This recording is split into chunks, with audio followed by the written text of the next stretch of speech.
Մեջաբի հարգելի հետևորդներ, դուք նկատում եք մեր կադրում, որ Մարտուն Գրիգորյանի որդուն Կարեն Գրիգորյանին ազատ արձակեցին դատարանի դահլիճից։ Հիմա իհարկե փաստաբանը կմանրամասնի ինչ է տեղի ունեցել, հիշեցնեմ, որ նախաքննական մարմինը միջնորդել էր, որ վարչական վերահսկողություն սահմանեն, չգիտենք դատարանը բավարարել է այն թե ոչ, անկախ ամենից Կարեն Գրիգորյանը հիմա դրսում է ազատության մեջ, իսկ արդյոք պրոբացիայի ծառայությունը հետևելու է նրան թե ոչ, կիմանանք քիչ անց։ Հիշեցնենք, որ վաղ առավոտից հակակոռուպցիոն դատարանում ընթանում է Մարտուն Գրիգորյանի հոր եւ որդու վերաբերյալ նրանց նկատմամբ խափանամիջոց կիրառելու հարցի միջնորդության քննարկումը։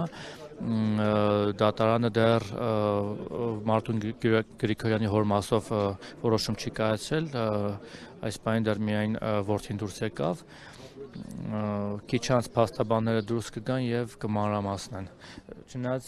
Արսեն Բաբայան այստեղ է, պարոն Բաբայան, կգաք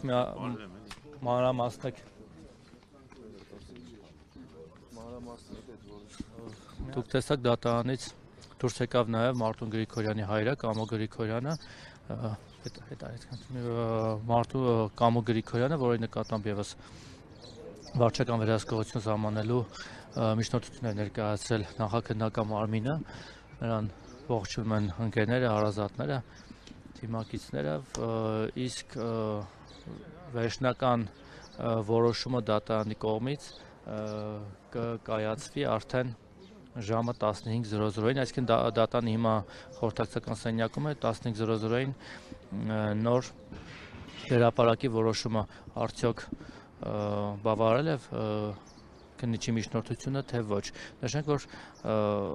Մարտուն Գրիգորյանի որդու Կարեն Գրիգորյանի նկատմամբ արդեն վարչական վերահսկողություն սահմանվել է, հիմա հոր մասով ենք սպասում որոշմանը։